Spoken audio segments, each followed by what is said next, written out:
The Senate will come to order. Will the clerk please call the roll? Senators Baisley, Bridges. Excused. Buckner. Excused. Coleman. Cutter. Danielson. Exum. Fields. Senator Fields. Gardner. Janal.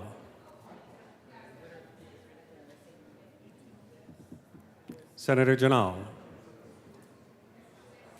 Excused. Gonzalez. Hanson. Hinrichsen. Hawkes Lewis. Kirkmeyer. Kolker. Liston. Lundin. Marchman. Michelson Janae. Senator Michelson Janae. Malika. Pelton B. Senator Pelton B. Pelton R. Priola. Senator Rich. Roberts. Rodriguez. Simpson. Smallwood. Senator Smallwood. Excused. Sullivan. Van Winkle. Excused. Will. Winter. Excused. Zenzinger.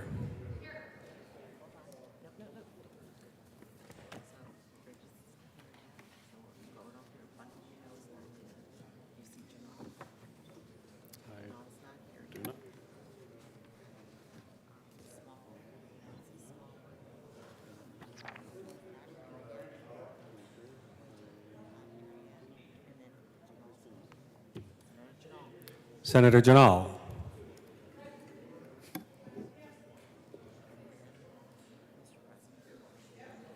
Mr. President. Here. The morning roll call is 30 present, 0 absent, 5 excused. We do have a quorum. Senator Michelson Janae, would you please lead us in the Pledge of Allegiance? It would be my honor. Please join me. I pledge allegiance to the flag of the United States of America and to the republic for which it stands, one nation, under God, indivisible, with liberty and justice for all. Approval of the journal. Senator Will. Thank you, Mr. President. And on this Friday, I think we can get all ayes and no nos for the journal. So I move that the Senate Journal of January 25th, 2024 be approved as corrected by the Secretary. You have heard the motion. All those in favor say aye. Aye. Opposed, no? No! The ayes very clearly have it, and the motion is adopted. Will the clerk please add Senator Smallwood to the roll?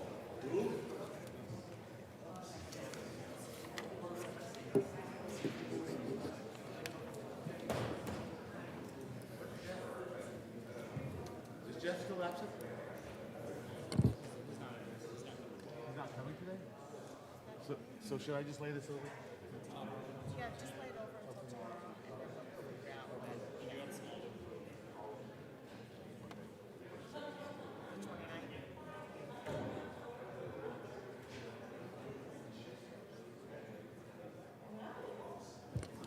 Committee reports.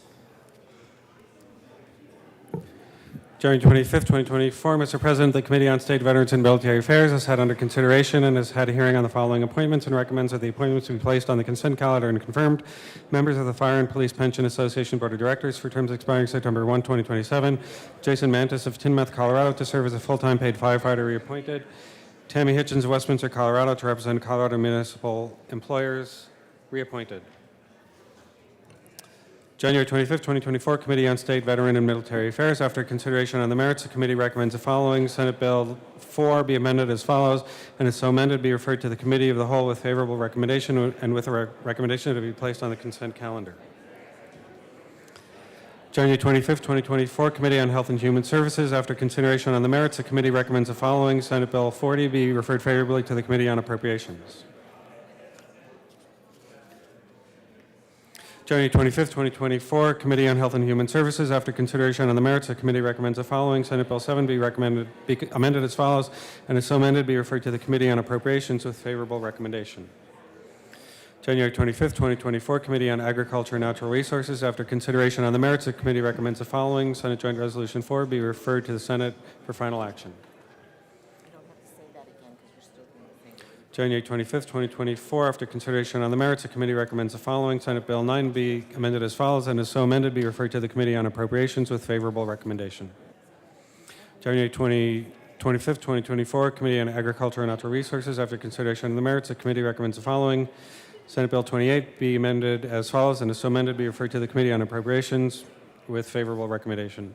January 25th, 2024, after consideration on the merits, the committee recommends the following. Senate Bill 31 be referred to the Committee of the Whole with favorable recommendation. January 25th, 2024, after consideration on the merits, the committee recommends the following. Senate Bill 5 be amended as follows, and is so amended be referred to the Committee of the Whole with favorable recommendation. Will the clerk please add Senator Winter to the roll?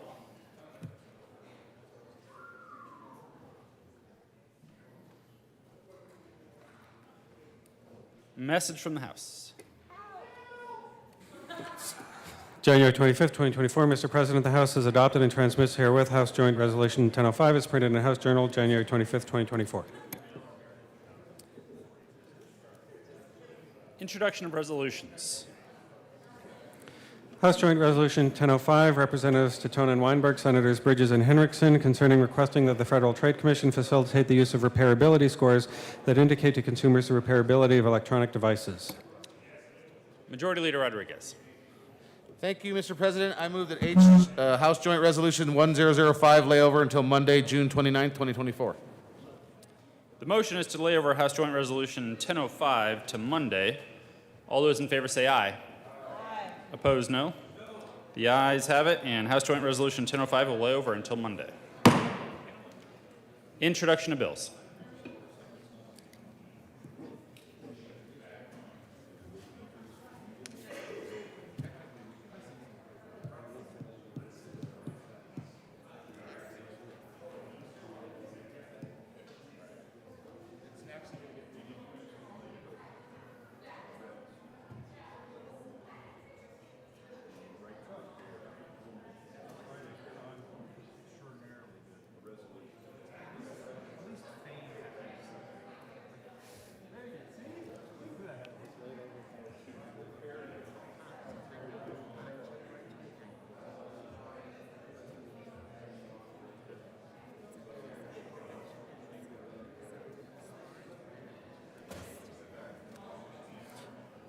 Senate Bill 101, Senator Baisley, Representative Pugliese, concerning clarifying operational authority for children's resident camp-related entities.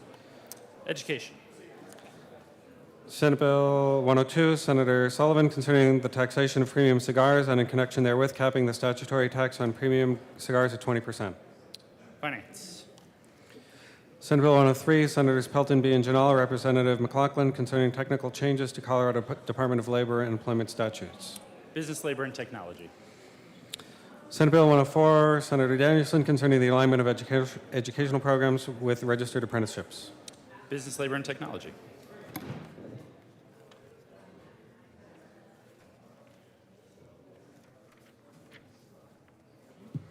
General orders.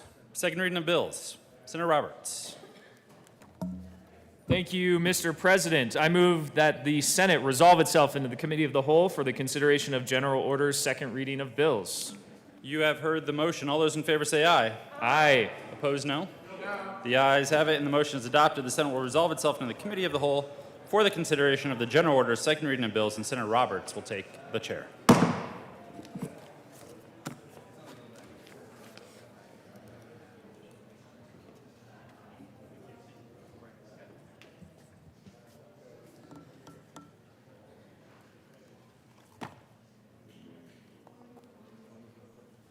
29.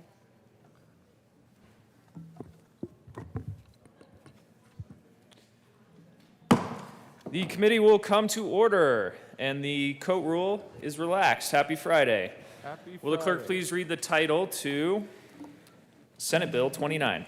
Senate Bill 29, Senators Gonzalez and Rodriguez, Representative Amable, concerning a study of how to measure the effectiveness of the criminal justice system using metrics other than recidivism. Senator Gonzalez. Thank you, Mr. Chair. I move Senate Bill 29 along with the Judiciary Committee report. To the committee report. Senator Gonzalez. Thank you, Mr. Chair. In the Judiciary Committee, we made an amendment to the bill in order to ensure that both criminal justice, community groups, and also professors who studied the field of criminal justice would be able to participate in this study. So I ask for an aye vote. Is there any further discussion on the Judiciary Committee report? Seeing none, the question before us is the adoption of the Judiciary Committee report. All those in favor say aye. Aye. Those opposed, no. The ayes have it. Oh, the ayes still have it, and the Judiciary Committee report is adopted. To the bill. Mr. Majority Leader. Thank you, Mr. Chairman. Colleagues, this bill came out of the recidivism interim committee. If many of you don't know, we say this word recidivism can be weaponized, and if many of you think you know what recidivism means, in the next bill I'll explain the differences in recidivism in the state of Colorado. So this bill just does some improvements for us to start gathering data and what's actually working in our criminal justice system and doing more measurements and update us with current standards. So I ask for an aye vote. Is there any further discussion on Senate Bill 29? Mr. Minority Leader. We're on the bill. That's on the next one. Oh, it's on the next one, I'm sorry. Senator Gardner. Thank you, Mr. Chair. I appreciate your patience. We're looking at an amendment on the next bill. So, members, when it comes to speaking in the well, I guess I am something of a recidivist myself.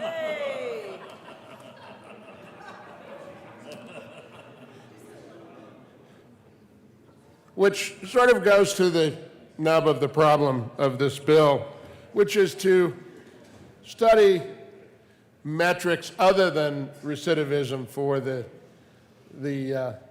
criminal justice system.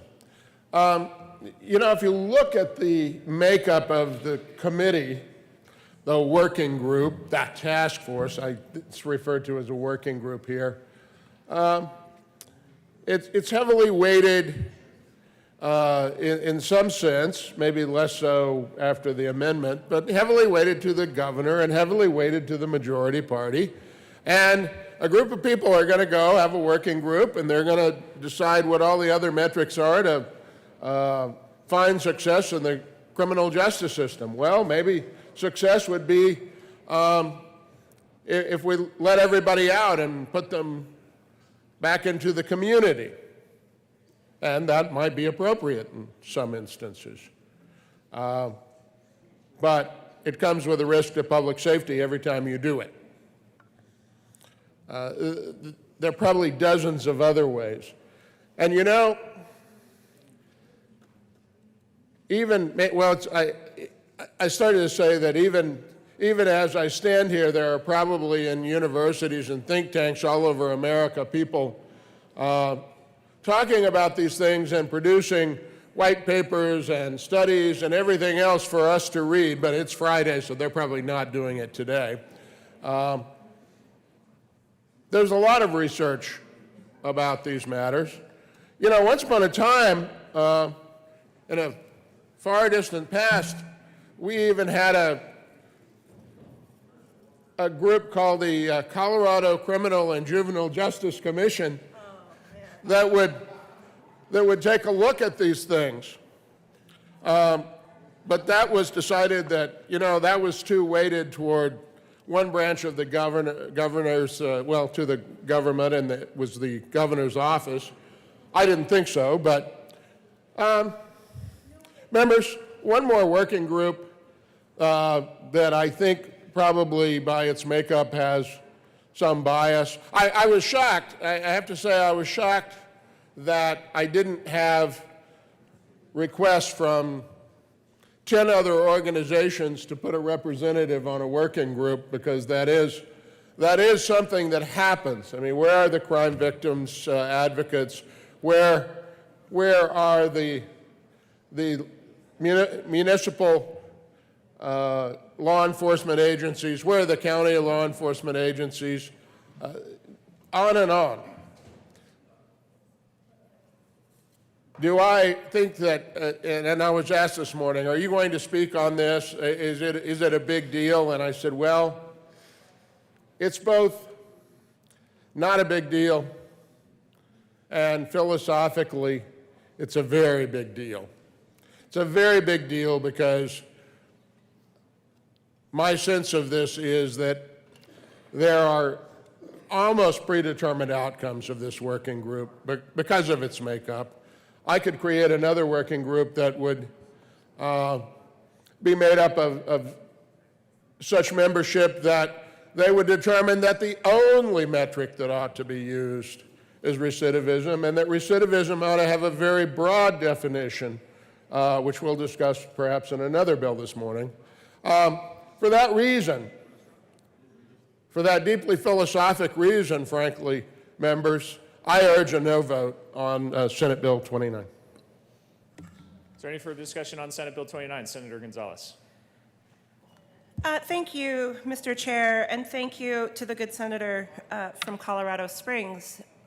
You know, you may consider yourself a recidivist, but part of what this working group is seeking to measure and better evaluate and capture data for are what are the steps that people are making in their lives in order to make positive, pro-social behaviors that aren't currently captured in the data around recidivism.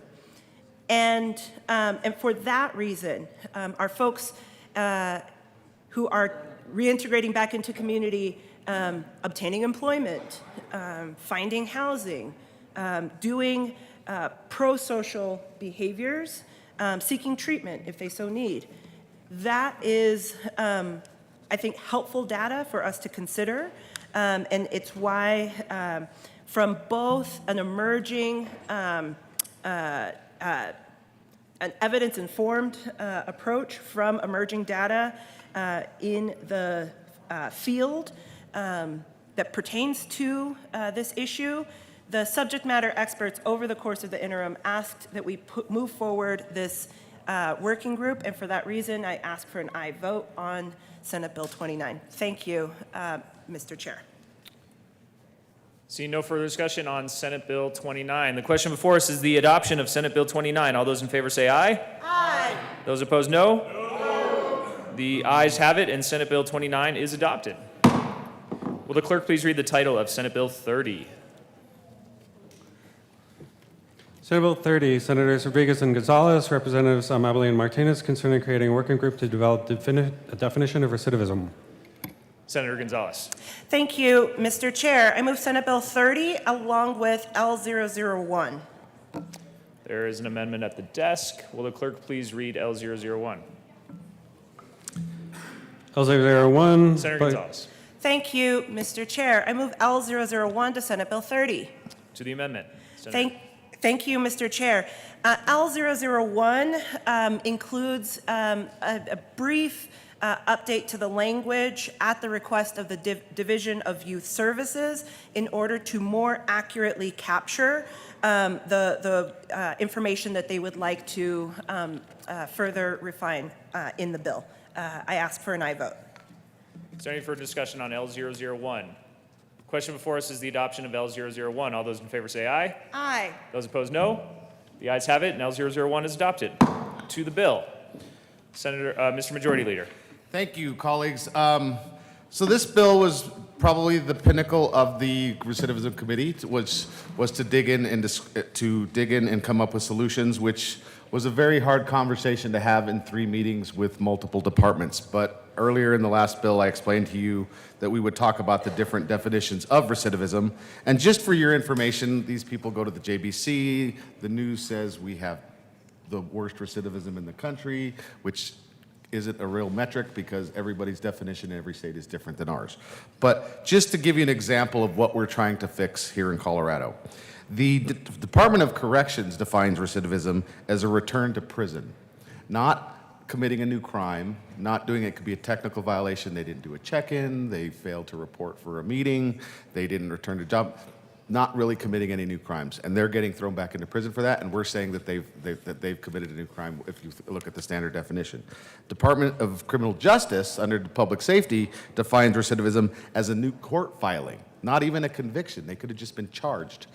I don't see how that frustrates me quite a bit, which is why I brought this committee, because these people probably have a higher tendency to be charged and not actually convicted.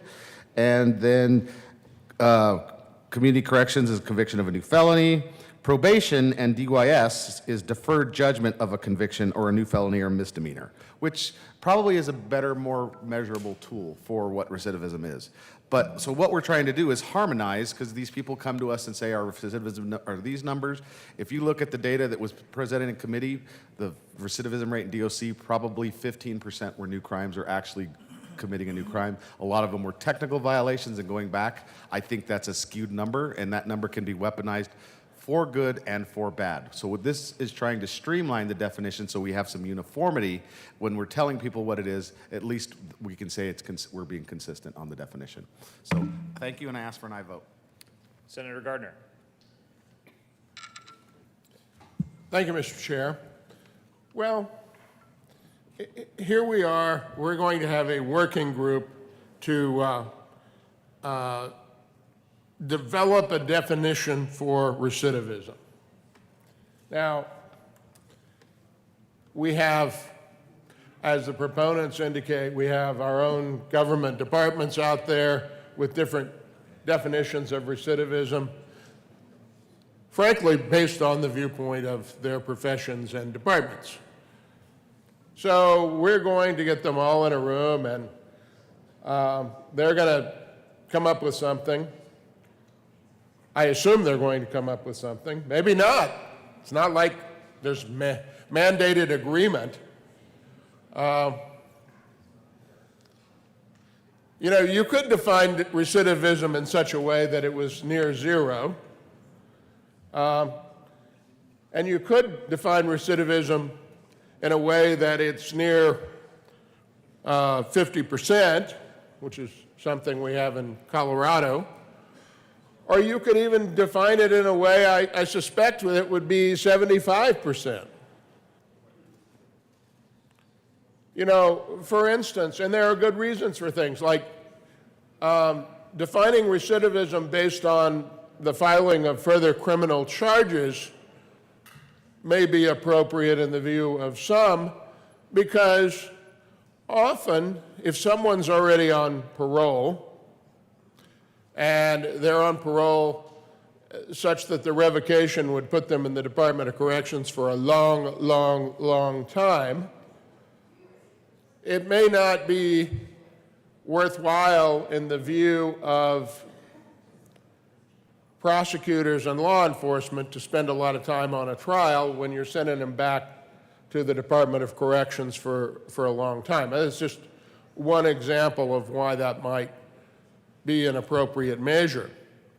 So we're going to have a 7-person working group. We're going to have a representative of the Judicial Department, most of the Judicial Department having been appointed by Democrat governors. We're going to have a representative of the DOC, the director of the DOC having been appointed by a Democratic governor. We're going to have a representative of the Division of Youth Services, once again, a department, the head of which is appointed by a Democratic governor.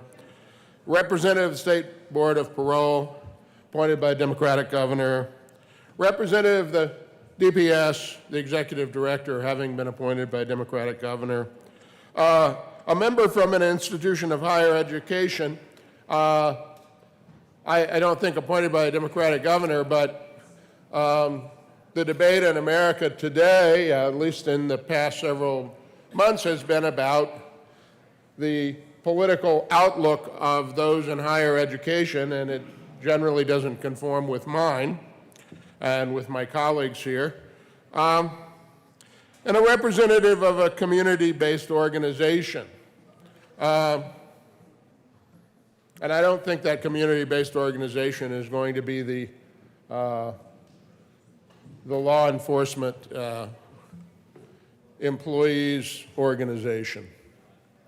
So then we'll define recidivism, and when somebody, assuming that this all goes well and to plan, perhaps they'll hand out a definition of recidivism, and there'll be a bill in a couple of years, and I won't be here. I could have run for the House, but you know, you can do that. You could go to the House. I could have run for the House.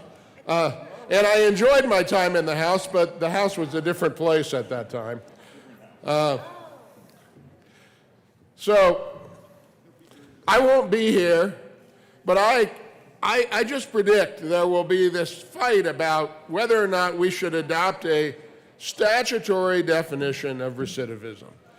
And if we do, if this body and its sister body and the governor, 3318 and 1, adopt that definition, then the debates about all of this will be down here in the well about someone saying, but that definition of recidivism is not accurate. There's another definition of recidivism, and it should be this, and it should be that.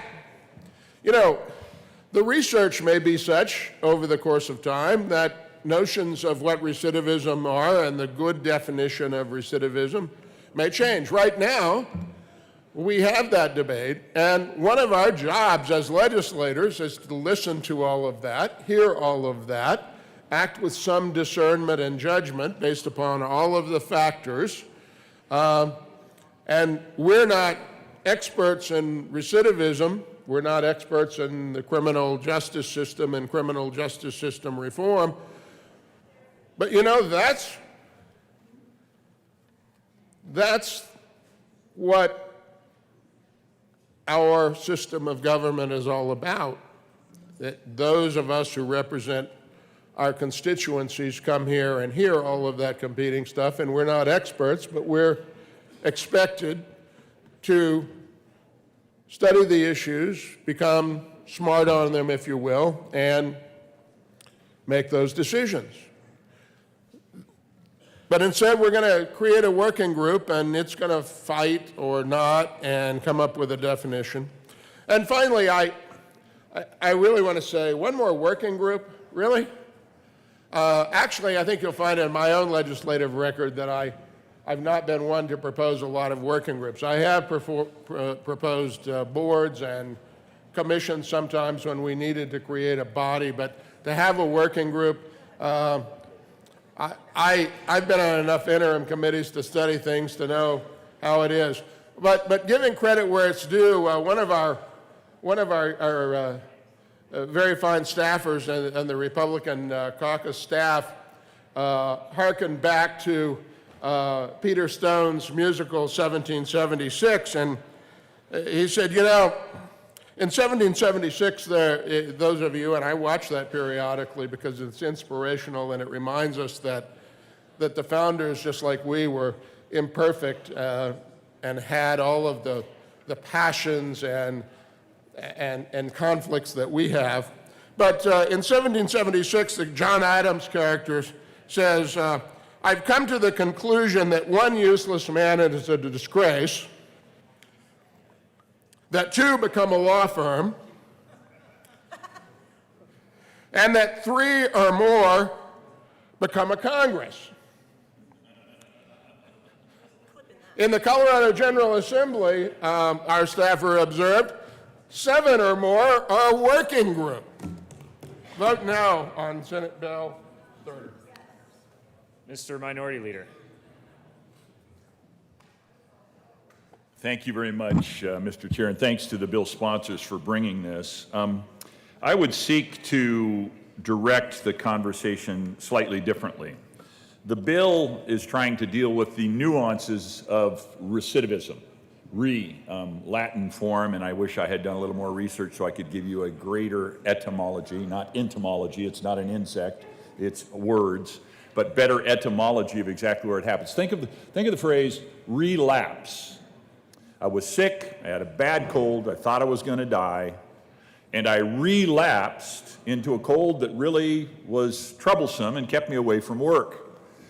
And then I got better, and then I relapsed again, and I just have the sniffles now.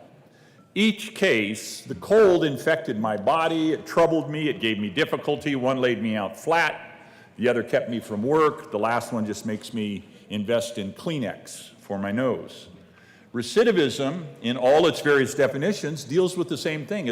We're trying to define more clearly something in someone, a circumstance that has gone wrong, moving back in a direction that is detrimental to society in all of its various forms, either so bad that someone is resent to prison or someone is reconnected with the justice system in a management post-incarceration experience, or various other elements. Now, and I understand the needs to try and manage that on the criminal justice side of the equation.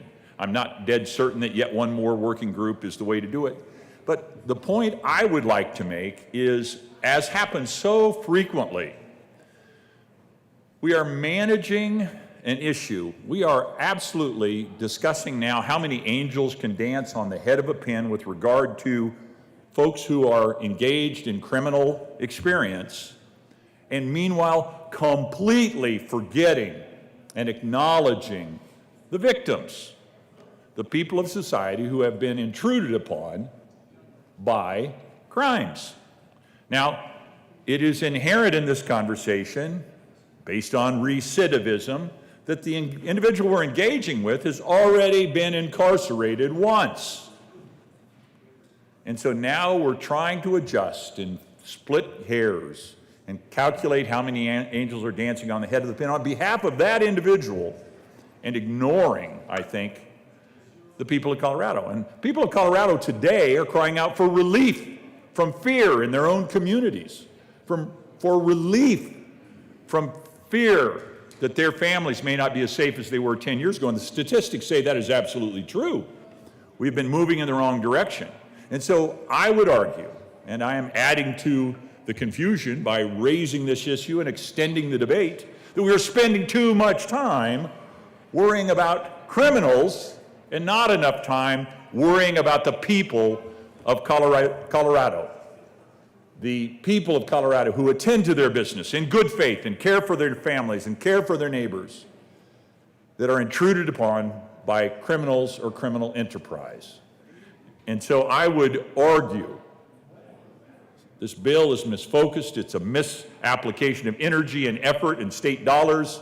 We should spend our time and effort protecting and defending people, not figuring out how to more narrowly manage the experience of criminals. Thank you, Mr. Chair. Senator Gonzalez. Thank you, Mr. Chair. There was a lot that was there, so I'm going to try to take them point by point. To the leader from Monument, the Latin root word re, meaning back, and cadere, meaning to fall, combines to give you the root for recidivism. And what, to the good senator from Colorado Springs, we had a lot of conversation, or you raised several points around, working groups spending time and fighting over definitions. Well, if you look to the actual bill, page 4, lines 19 on down through to page 5,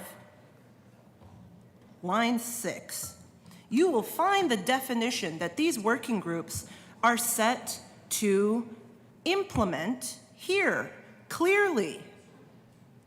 No later than January 31st of 2025.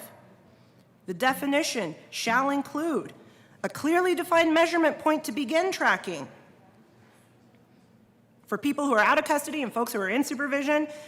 B, a clear description of the cohort. C, and here's the kicker, y'all. Look, we actually put out one definition to be used across every single department in the state, that a recidivism event is a new deferred agreement or an adjudication or conviction for a felony offense or misdemeanor offense, including all Victims' Rights Act crimes as defined at 24.4.1302 subsection 1. And this is also critically important, a clearly defined time period during which an event is considered a recidivism event that is consistent with best practices. Why does that matter? Because if you have one department saying, well, our recidivism rate is A, based off of us tracking this cohort of people for 1 year, then you have agency B saying, well, this is our recidivism rate, tracking this cohort for 3 years, and then this other agency that says, well, we only track if they've done this, and then another agency that says, well, we only track if they've done that. Guess what? You don't get good data. And what better way to confuse and strike fear into the hearts of people, victims, legislators, law enforcement agencies? What better way to strike fear into people's hearts than to not have clear data, to not be able to speak with specificity and nuance? That's what we're doing here through this bill. It's why we spent hours upon hours going around listening as to each department. To the good senator from Colorado Springs, this is both not a big policy and it is quite a big policy, because if we are able to better track and speak and say our recidivism rate in the state of Colorado is this, and to have verifiable truths and facts and data that are backed up by evidence, isn't that something that we all strive to do? And we do it in a manner that requires zero appropriation? Isn't that the fiscally responsible thing to do? Isn't that the clear thing that we ought to do?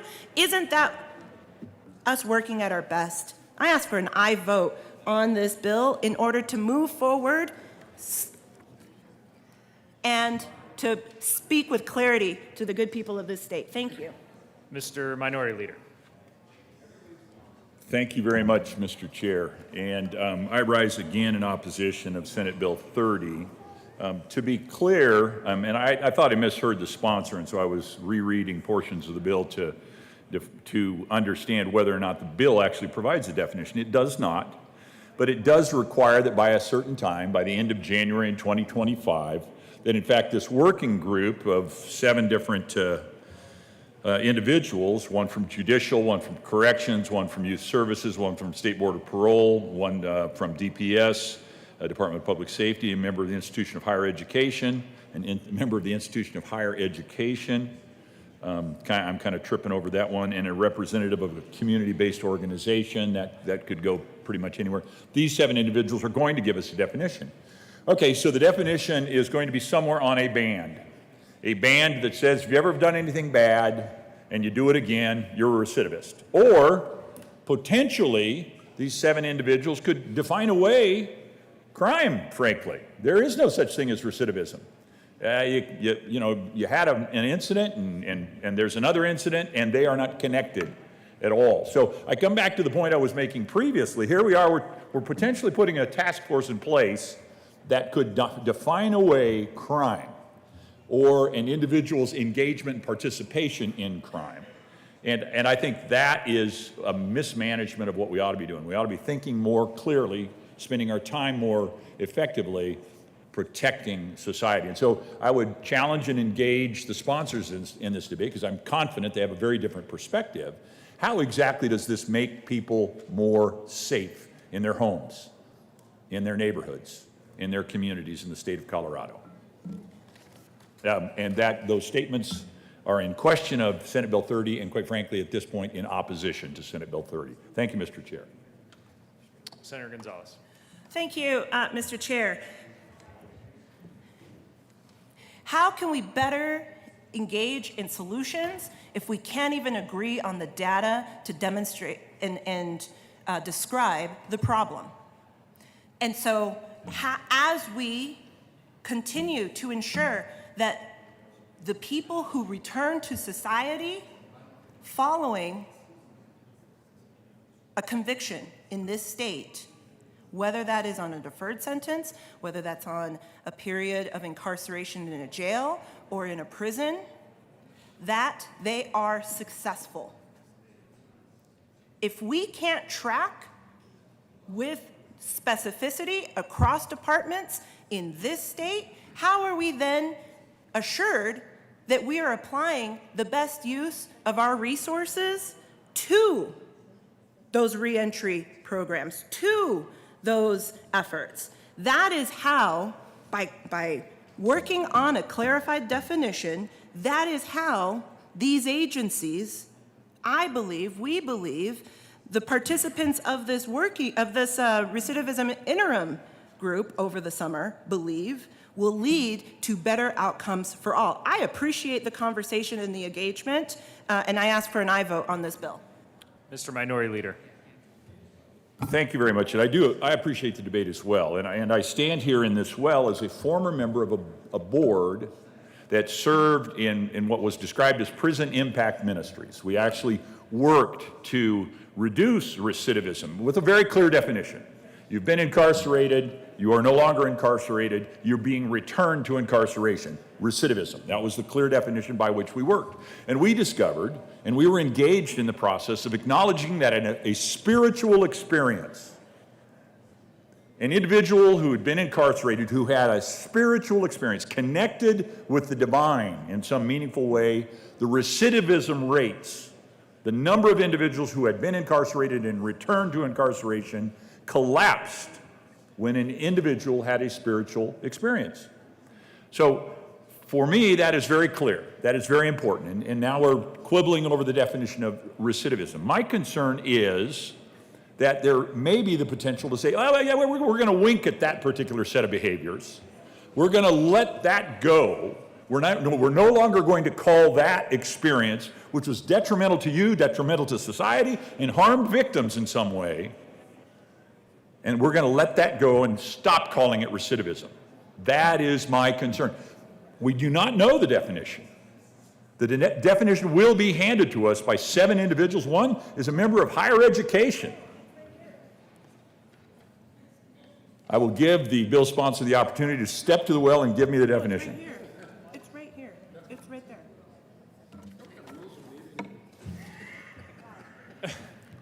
Senatorial 5, or I could just read it in the well here. It's your choice, Mr. Chair. I'll take Senatorial 5. The Senate will be in a Senatorial 5.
Mr. Minority Leader. Thank you very much, Mr. Chair. As a former broadcaster and current politician, I'm aware that all mics are always hot, except in that circumstance, the mic was not hot. So thank you, Mr. Chair. The bill sponsor, one of the bill co-sponsors, and I have agreed to disagree. The argument is that there is a definition of recidivism written into the bill, and I would read it to you, or I would commend to you to read the language in the bill. And when you do that, you will discover it says create a band by a certain date. The only thing that's specified is the date. And then there's any number of criteria that can give you a definition of recidivism that's clear over here, all the way to over here. There's any number of different ways you could define. My concern, and so now I'm placing into the legislative record for the 7 members of the task force that will make this definition, make it clear, make it crystal, and don't define away crime. That is my concern, that this bill could in fact have an impact of, as they say in the theory of societal evolution, that it could move the Overton window. It could change the way we perceive crime to make things that once upon a time were considered to be criminal in nature are no longer considered criminal in nature. And I think that is a challenge and a risk that we need to avoid. So I continue to register my opposition to Senate Bill 30. I appreciate the debate and the discussion with the bill sponsors, and for legislative record, to the 7-member task force, some of whom live in this space all the time, others who are peripheral to it but being pulled into this for whatever purposes, and I'm not going to question motives. I don't know exactly why they may be invited into the conversation, but I'm not absolutely certain that they are appropriately lodged into this particular task force. My perspective, not all the perspectives, obviously, that in fact we should be careful that we do not lessen the threats to society, that we do not do things that the people broadly, if they had complete transparency into what's going on, would say, I feel less safe in my community because of Senate Bill 30, as opposed to will feel more safe in my community because of Senate Bill 30. So I continue to extend my opposition to Senate Bill 30. Thank you, Mr. Chair. Senator Sullivan. Thank you, Mr. Chair. I stand in support of this as an actual victim who lives with that victimization every single day of my life, who actually is the offense against me and my family is in the Victims' Rights Act. That's why I stand down here in favor of this. It's unfortunate that we have to spend all of this time debating over a terminology because it has been my experience that data is paramount to solutions. I mean, to talk about the crime rates and how they are, exasperated here in the state of Colorado. I mean, I can tell you that the FBI hasn't filed a crime data report in the last 5 quarters because only 18 of the 50 states even send in the information. So how can we stand here and tell everybody how bad things are in our neighborhoods and how crime rates have gone up when we don't have any of the proper data listed to it? If this is what it takes for us to have to spend all of this time debating a single word in our dictionary to figure it out so that we can get the proper data so that we can do something about the crime rates and the citizens of our community, then by God, that's probably what we should do, and I think you all should vote in favor of this. Mr. Minority Leader. Thank you very much. Final comment. It is my considered concern that this bill is exactly the reason why data is not being presented. How can you provide data on recidivism if you can't even as a group decide what recidivism is? if we are suspending our ability to define recidivism, which this task force has until now, January of 2025, to get a clear definition, is it not logical that the individuals responsible for providing that information to the FBI so that they in fact could report are unable to provide that information because there is no definition, because Senate Bill 30 has said, hold it, time out. The data you're collecting is no longer valid because we're changing the definition of what you're collecting. That is exactly why this bill must pass. Let the information go as the information is, as opposed to creating greater complexity in the effort to misdefine or reduce the definition of crime. Thank you, Mr. Chair. Seeing no further discussion on Senate Bill 30, the question before us is the adoption of Senate Bill 30. All those in favor say aye. Aye. Those opposed, no. No. The ayes have it. Senate Bill 30 is adopted. 17 days in, baby. Mr. Majority Leader. Thank you, Mr. Chair. I move the committee rise and report. You have heard the motion. The question before us is for the committee to rise and report. All those in favor say aye. Those opposed, no. No. The ayes have. You want to stay, Senator Gardner?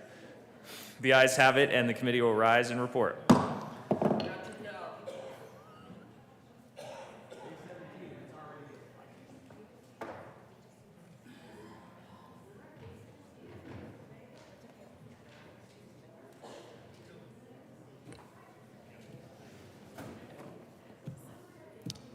The Senate will come to order. Senator Roberts. Thank you, Mr. President. The committee has met and had a number of bills under consideration. Will the clerk please read the report? January 26, 2024, Mr. President, your Committee of the Whole begs leave to report it has had under consideration the following attached bills, being the second reading thereof, and makes the following recommendations thereon. Senate Bill 29, Senate Bill 30 is amended, passed on second reading, and ordered engrossed and placed on the calendar for third reading and final passage. Senator Roberts. Thank you, Mr. President. I move for the adoption of the report. The motion is the adoption of the Committee of the Whole report. Are there any no votes? With a vote of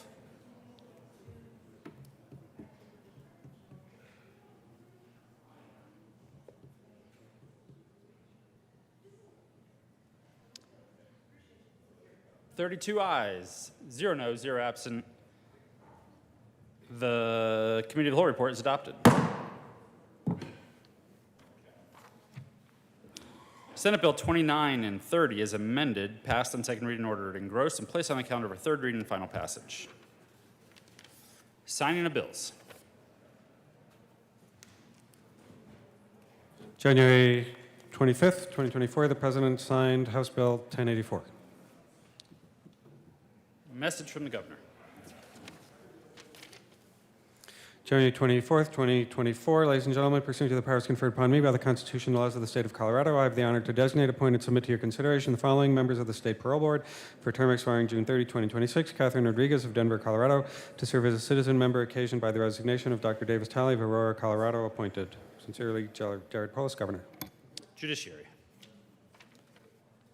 Announcements.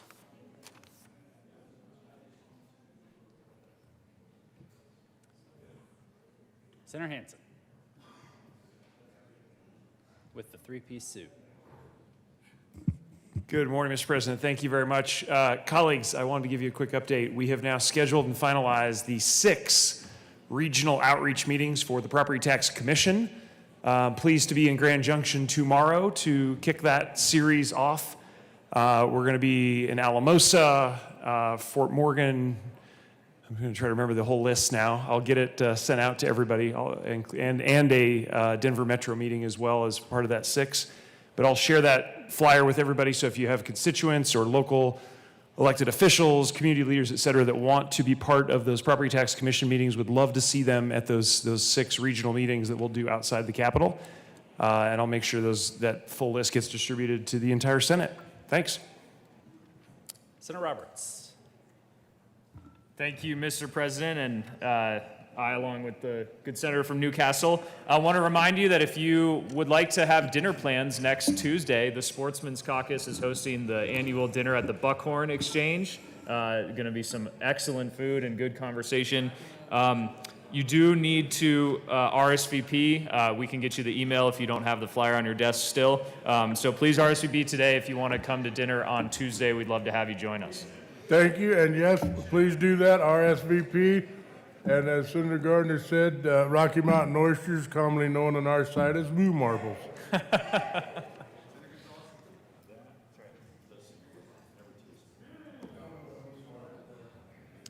Mr. Majority Leader.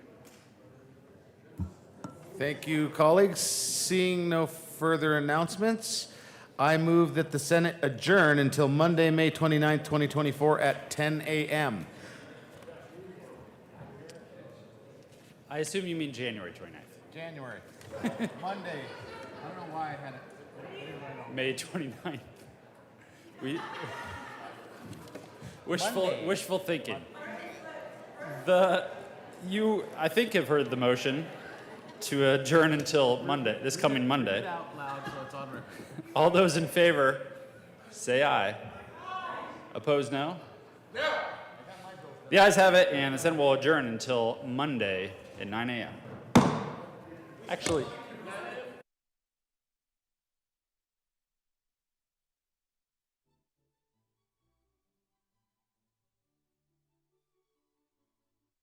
Thanks for covering me. correction, that is not May 29th, and it is also not at 9 a.m. It is this coming Monday, whatever that is, January 29th, at 10 a.m. Don't be late. Second. 'Cause we will be right on time.